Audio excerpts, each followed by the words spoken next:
আজ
আর গিয়ে দেখলাম যে সত্যি অসাধারণ, আকাশের রঙে মিশে গেছে।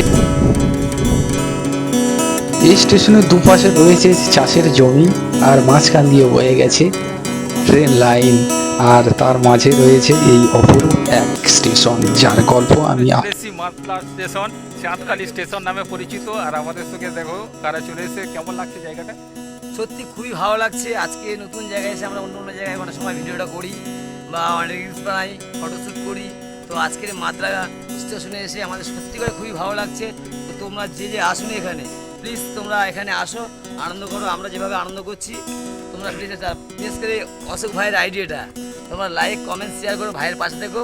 আমরাও ভালো। মাতলা স্টেশনটা কতদিন আগে তৈরি হয়েছিল জানা আছে? এটা রিসেন্টলি বছর তিনিক হচ্ছে এটা মানে তৈরি হয়েছে, বাট এক বছর হচ্ছে এটা রানিং হয়েছে, বুঝলে তো। তো এই স্টেশনে আসা যাওয়ার জন্য কটা ট্রেন আসে সেই জানকারি রয়েছে আপনার? না না, আমার কাছে সেভাবে কোনো সকালে 4টে দাঁড়ায় আর বিকালে 4টে দাঁড়ায়, এরকম একটা জানকারি রয়েছে। তো জায়গাটা আপনার সত্যি কেমন লাগছে? ভিউ সত্যি সত্যি খুবই ভালো পরিবেশ। আর মানে এখানে কি বলবো, মানে আমাদের ভিডিও করতেও খুব ভালো লাগছে। মানে যেহেতু ফাঁকা স্টেশন, সেই কারণে কিন্তু এই জায়গাটায় সবাই ভিডিও করতে চলে আসে, আর আজকের আমরাও চলে এসেছি। একদম। আর ফাঁকা পরিবেশে ভিডিওটা করতে কিন্তু প্রত্যেকের ভালো লাগে।